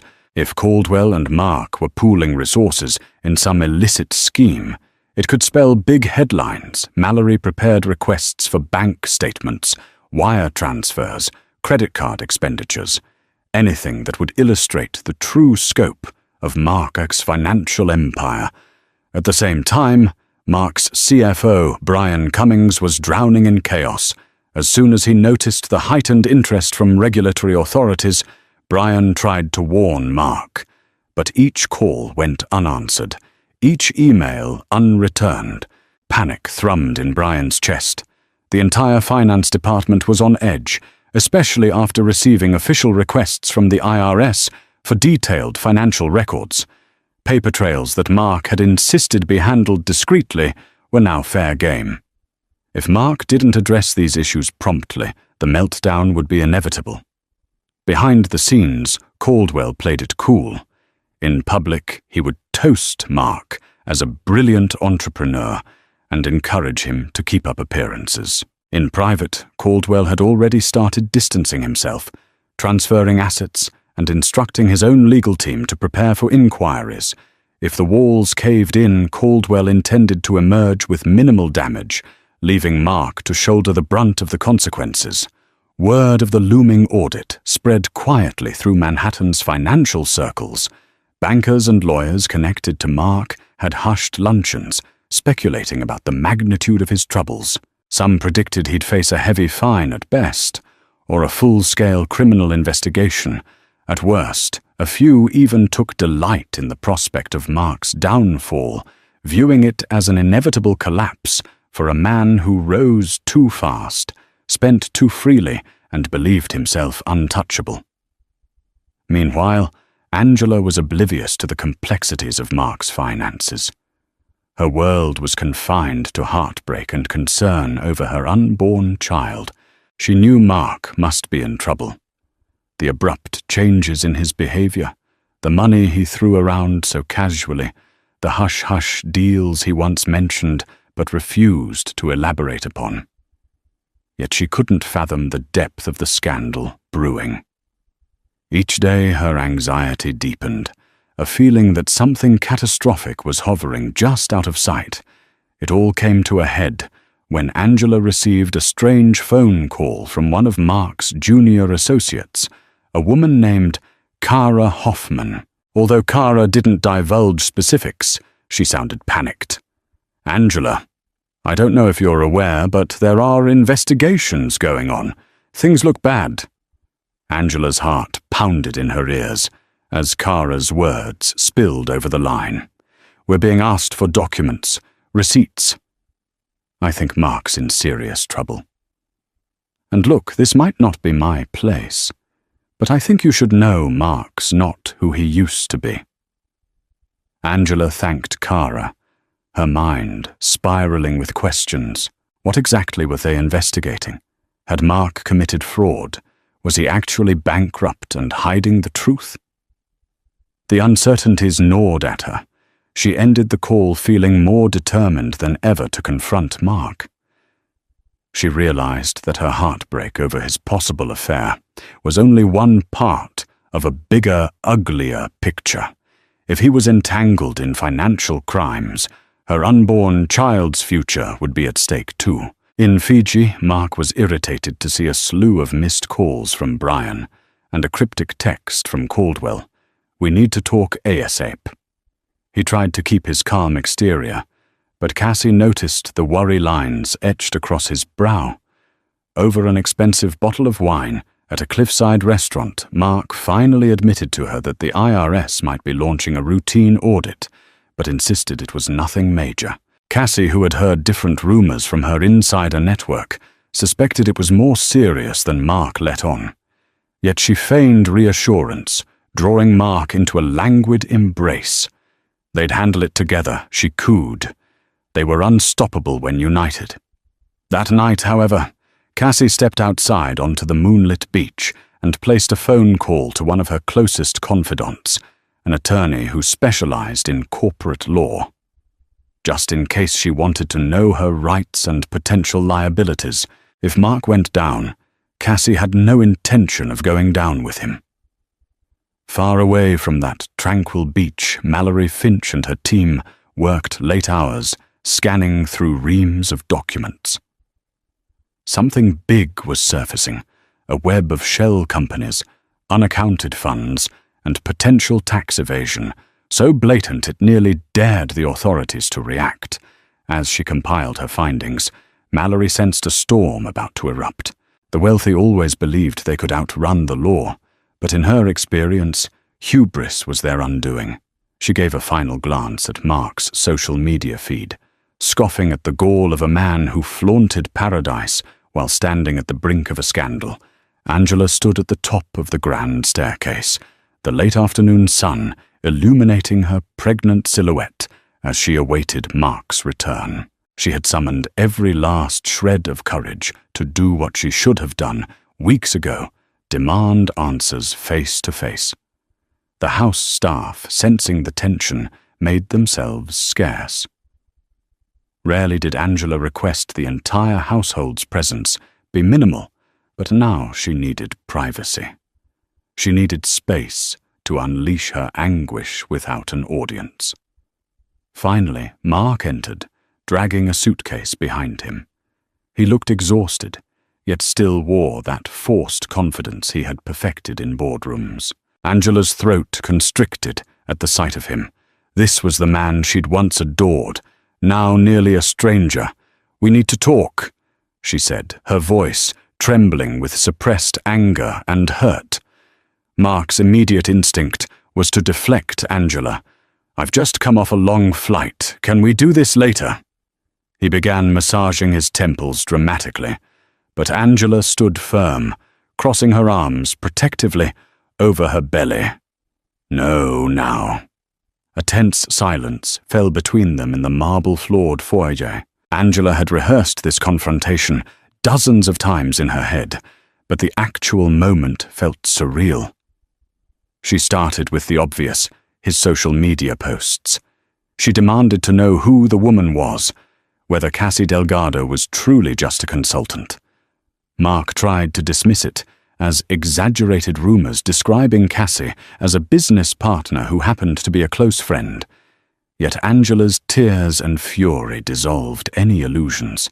She raged at him for abandoning her during the pregnancy, for flaunting a lavish lifestyle, while she dealt with swollen ankles, hormonal surges, and sleepless nights alone. Her voice rose with each accusation. She brandished printouts of Mark's social media pictures, her hands shaking violently. "You think I'm stupid? Look at how she stares at you in these pictures." Her tears glimmered in the light, but her voice stayed sharp, revealing a hidden steeliness that Mark was unprepared for. Cornered Mark tried to justify himself. He mumbled about stressful deals and complicated emotions, as though that gave him a license to betray her. Sometimes, I feel trapped. Our life, it got so big, so fast. I never wanted to hurt you." But Angela's eyes, filled with betrayal, told him that any excuse would be hollow. Then came the topic. Mark dreaded most: the IRS investigation. Angela slammed a folder onto a nearby coffee table containing the messages and notices she had intercepted from Mark's CFO and legal team. "I'm not a fool, Mark. What's going on with our finances? Are we in danger?" Her voice cracked, revealing not just anger, but a profound fear for the baby's future. Mark went pale. Faced with no way out, Mark finally admitted pieces of the truth that the IRS was scrutinizing his accounts and that Caldwell was under investigation. He glossed over the details, claiming it was merely a routine check, but Angela knew better. She told him about the phone call from Kara Hoffman, the anxiety in the finance department, the hush-hush rumors swirling in business circles. Mark's casual dismissal of the audit set her on edge. She could see the worry etched in his eyes, belying his false assurances. In that painful moment, Angela realized they were standing on the precipice of something far larger than infidelity. They were at risk of losing their home, their reputations, possibly even their freedom if Mark's dealings were truly illegal. A swirl of confusion overtook her. How could the man she loved, who once saved every penny to buy her a modest engagement ring, have drifted so far into moral bankruptcy, summoning what strength she had? Left, Angela delivered an ultimatum. Either you end this affair, cooperate fully with the investigation, and prove you can be a father, or I'll leave. I won't stand by and let you drag me and our child down with you. Her tone was firm, a quiet declaration that shattered Mark's self-serving illusions. For the first time, he saw in Angela a strength more formidable than he had ever imagined. He stuttered, pleading with her to let him make it. Right, insisting that Cassie meant nothing, that he'd handle the IRS. But Angela stared at him, tears still streaming.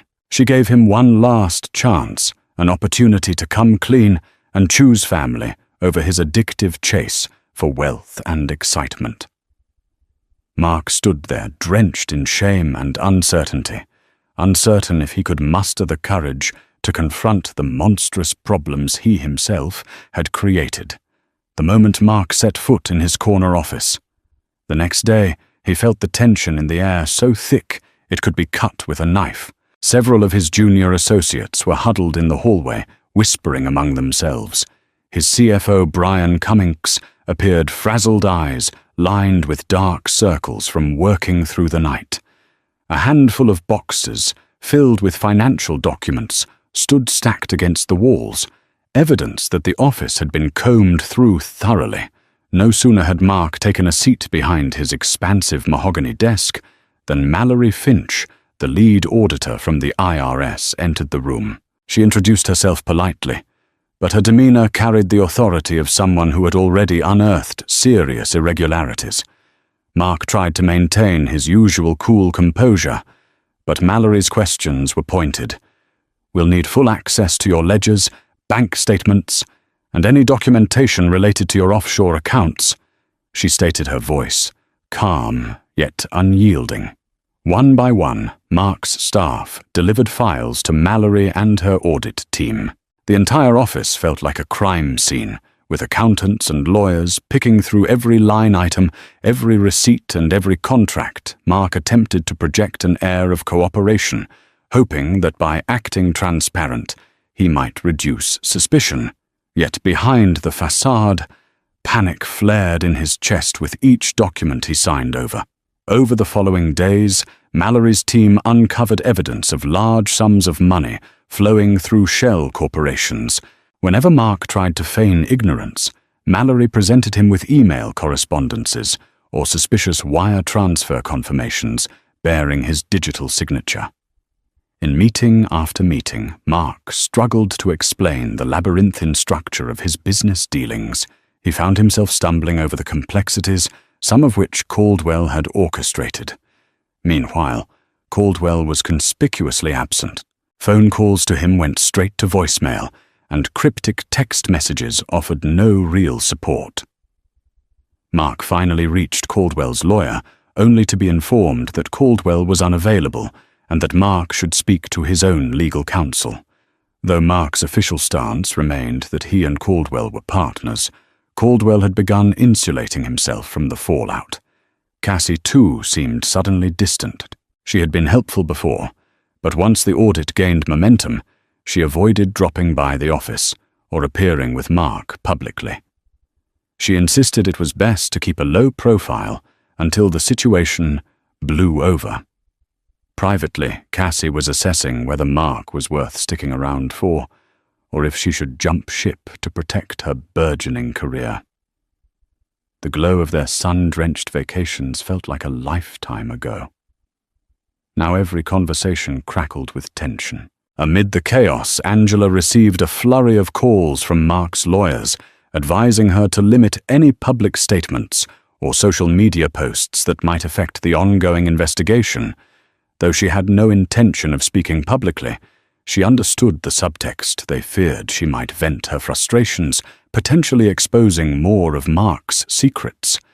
She responded politely, but remained on guard, reluctant to trust anyone paid by Mark's questionable fortunes. But for Angela, the real challenge was emotional. She felt paralyzed, uncertain whether to believe Mark's repeated assertions that he was handling it. With each day, her baby grew inside her, a silent testament to the gravity of the life choices swirling around her. She was torn between anger, heartbreak, and the faint hope that Mark could somehow rectify the damage he'd wrought. As the audit wore on, Mark's worst fears materialized. His personal finances, those he had guarded most fiercely, were now under scrutiny. Mallory's team discovered that some of his lavish personal expenses were siphoned directly from corporate accounts. Worse, there was evidence of tax fraud, with Mark claiming deductions for luxury trips that in reality had nothing to do with legitimate business. It was the perfect storm for a case that could escalate beyond simple fines into criminal charges. In a tense meeting late one evening, Mark's legal counsel laid everything on the table. If you don't fully cooperate and provide any remaining documents, the IRS may pursue charges. You could face prison time, Mark reeled. Jail had never been part of his wildest calculations. He had assumed that being wealthy and well-connected would insulate him from serious legal consequences. Now that protective veil was disintegrating, needing a lifeline. Mark attempted to reach out to Caldwell one last time. To his shock, Caldwell's phone was answered by a cold, automated voice announcing the number had been disconnected. A follow-up call to Caldwell's office revealed that the mogul was allegedly overseas for an extended period. Mark cursed under his breath, realizing he had been left to fend for himself in a lion's den. The man who had once toasted to their partnership was now vanishing like smoke. That night, Mark sat alone in his office, the city lights glimmering through floor-to-ceiling windows, reflecting off the scattered paperwork that spelled doom for his financial empire. He considered calling Cassie to vent or beg for comfort, but the prospect of another hollow reassurance made his stomach churn. As he stared at the final remnants of his once grandiose aspirations, a pang of regret rattled him. He had traded his wife's love and his family's future for fleeting thrills and illusions of grandeur. Now the audit threatened to expose every lie he'd told to Angela, to the world, and most damningly to himself. In the days that followed, the audit expanded, touching not only Mark's direct holdings, but also affiliated partnerships. News leaked, leading to sensational headlines. Millionaire entrepreneur under IRS probe, high-flying lifestyle meets harsh reality, and partner of Richard Caldwell, questioned in major tax evasion case. Journalists began digging into Mark's background, painting him as the poster child for new money gone awry. Every flashy social media post he'd made with Cassie became tabloid fodder. The images relabeled as evidence of possible embezzlement. His office phone rang incessantly with calls from investors, business associates, and even distant relatives who wanted their slice of the truth or an explanation of how he'd tarnished the family name. Mark's PR team scrambled to contain the fallout-spinning statements about how he was fully cooperating with authorities. But the tone was grim, and the public consensus leaned toward condemnation. People love a success story, but they find an equal or perhaps greater thrill in watching a figure stumble, especially one who had reveled in ostentatious displays of wealth. Cassie Delgado, once an ever-present source of excitement, showed up unannounced at Mark's office one evening. Her eyes darted nervously around the reception area, where agents and lawyers were busily poring over boxes of files. She slipped into Mark's private suite, shutting the door behind her with a soft click. Mark, physically and emotionally drained, looked up surprised and guarded. She spoke in a hushed tone, a tremor in her voice, betraying the panic beneath her practiced composure. "Mark, this is getting out of hand. The IRS could start looking into every transaction I handled for you. My name is on some of those marketing contracts. If they think I'm part of this..." She left the threat unspoken. Mark stared at her, half annoyed, half sympathetic. He realized she had never planned to be caught in a legal quagmire. Her loyalty was as transactional as any of his offshore ventures. In a bid to reassure her, Mark promised that her name would remain clear, insisting she hadn't knowingly committed any crimes. She demanded to see documents, emails, receipts, anything to confirm she wouldn't be implicated. Reluctantly, Mark allowed her a glimpse into some sanitized versions of his accounts. Yet the tension between them was palpable. The illusions of a carefree relationship disintegrated under the weight of potential indictments. Cassie left the office with no promise of a future rendezvous. Meanwhile, Angela found herself navigating a different battleground. Mark's lawyers pressed her to sign documents that would shield certain assets under her name, presumably to separate them from Mark's precarious financial entanglements. Confused and wary, Angela enlisted a lawyer of her own. She wasn't about to let Mark's shady dealings ruin her credit or her standing, especially with a baby on the way. "Protect yourself," her lawyer advised. "You don't want to be tied to anything that could be seized if this goes south." At night, Angela wrestled with a storm of emotions. She was furious with Mark for placing her in such a precarious position, but also worried about the father of her child potentially facing prison. Her moral dilemma festered. Should she stand by him in hopes that he'd transform back into the man she once loved? Or should she cut ties, safeguarding herself and her baby from the inevitable destruction amid this maelstrom? Mark's friend-turned-mentor, Richard Caldwell, maintained an enigmatic distance. Whispers circulated that Caldwell had fled to a non-extradition country or was in the process of shifting assets to offshore havens. A single short letter from Caldwell's legal team arrived at Mark's office, disclaiming any responsibility for Mark's financial decisions.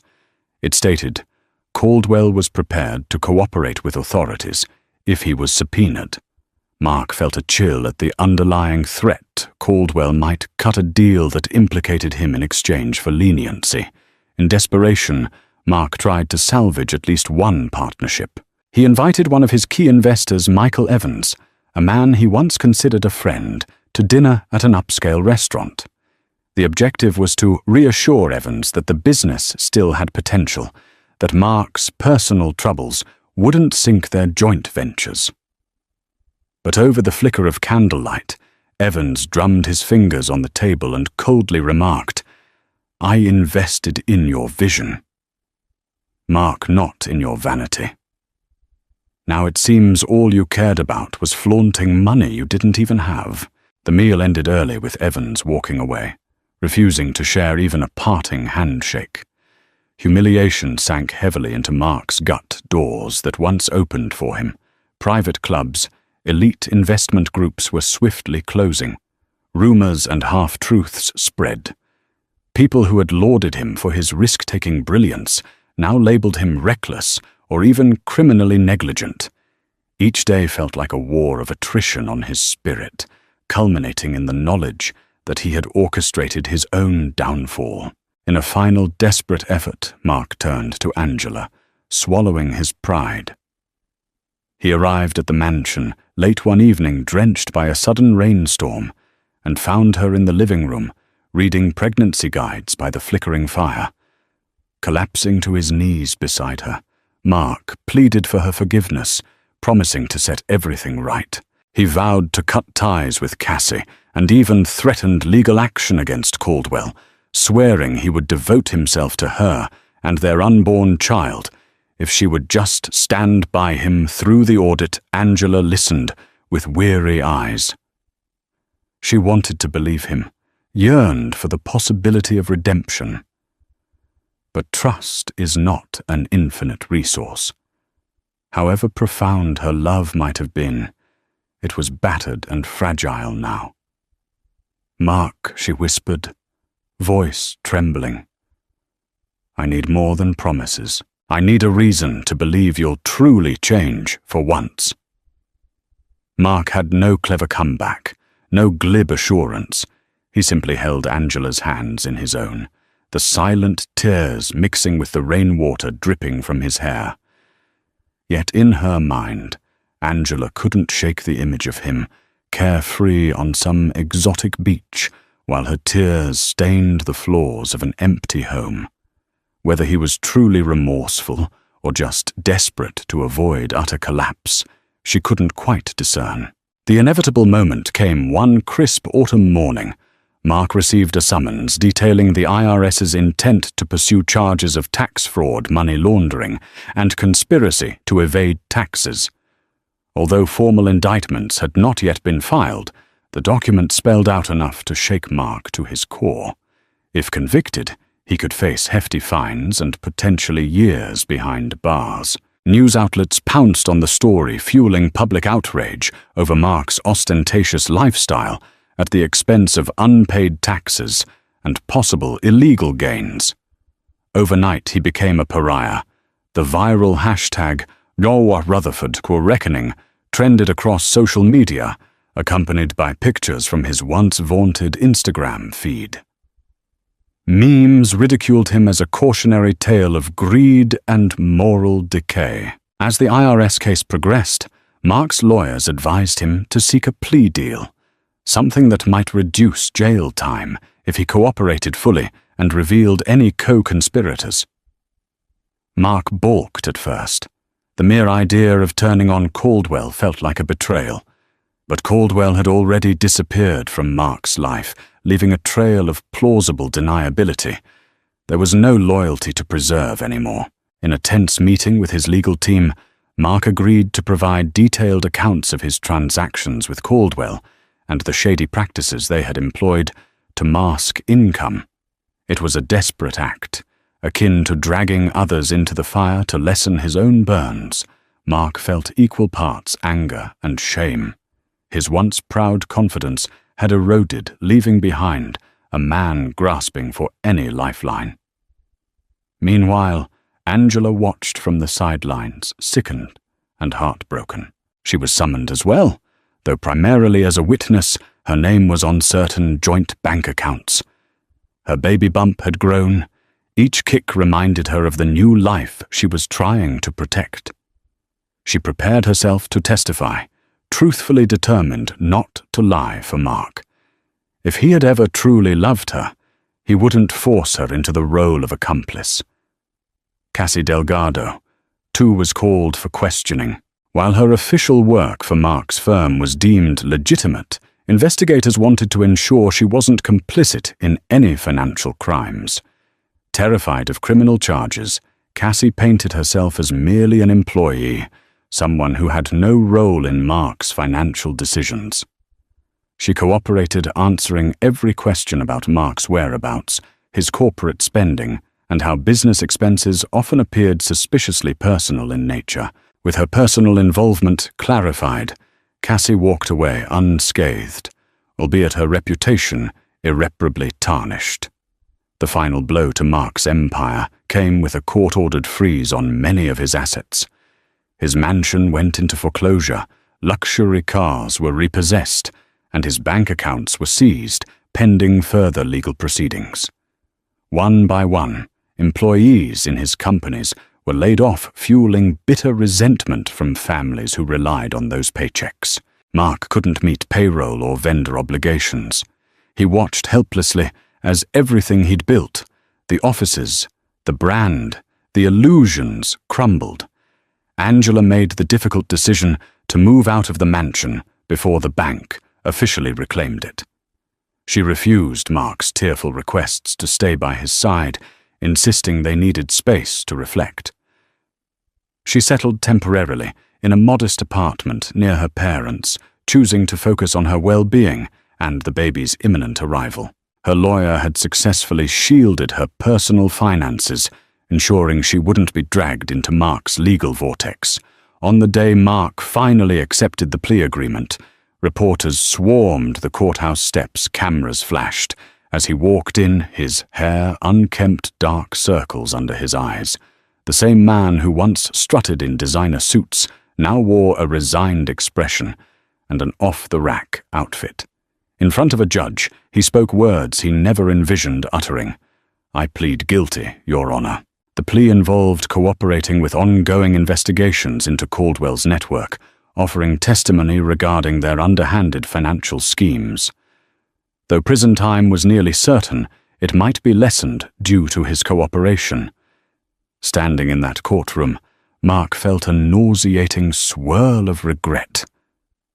He flashed back to simpler times, when a faithful wife, a small apartment, and a dream for a better life had been enough.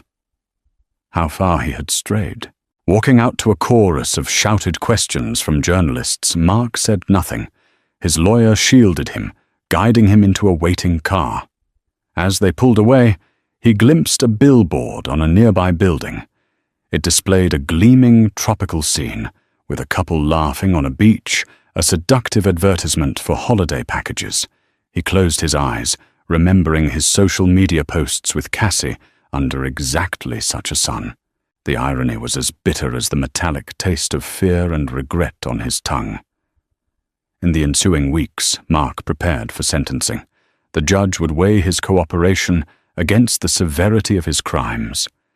He resided in a small, barren apartment, a far cry from his former luxury. The silence at night was deafening, and sleep evaded him. He alternated between making calls to his remaining legal counsel and drafting letters of apology to employees, to business partners, and most painfully to Angela. While Mark grappled with his new reality, Angela focused on hers. She continued prenatal checkups, often accompanied by her supportive mother. Away from the oppressive gloom of Mark's downfall, Angela found moments of calm, even happiness. She set up a simple nursery in her parents' home, painting the walls a gentle shade of yellow. As she folded tiny baby clothes, she felt a blend of apprehension and resolve. The future was uncertain, but she would not let Mark's mistakes define her child's life. As Mark approached his sentencing date, he met again with Mallory Finch, the steadfast IRS auditor who had spearheaded the case. Despite her unwavering professionalism, Mallory sensed the tragic undertones of Mark's journey. She had encountered dozens of wealthy individuals who believed themselves untouchable, but Mark's downfall seemed particularly steep. When Mark thanked her, an odd moment of gratitude to the person who had effectively unraveled his life, Mallory simply responded, "I hope this leads you to a better path." On a chilly winter afternoon, Angela went into labor, surrounded by her mother, her sister, and a compassionate medical staff. She brought a healthy baby boy into the world. She named him Daniel, honoring her grandfather. As she held her son for the first time, tears rolled down her cheeks. This was a new beginning, fragile, beautiful, and untainted by the sins of the father. Mark, informed by letter, received the news in his prison cell. He felt a pang of both joy and sorrow, imagining the life he could have shared with them, if only he hadn't succumbed to greed and self-indulgence. Restricted by concrete walls and razor wire, he could only dream of a day he might hold his child. He resolved that if he ever got the chance, he would be a better man. This real-life drama story of grandiose wealth, crushing betrayal, and hard-earned redemption reminds us that no amount of luxury can outweigh the value of loyalty and honesty. Mark Rutherford's rise and fall echo a stark warning beneath every glittering facade. Lie choices that can shatter families and futures if we allow greed to eclipse our moral compass. Angela's journey underlines the power of inner strength. By choosing integrity over complicity, she protected not just herself, but the next generation.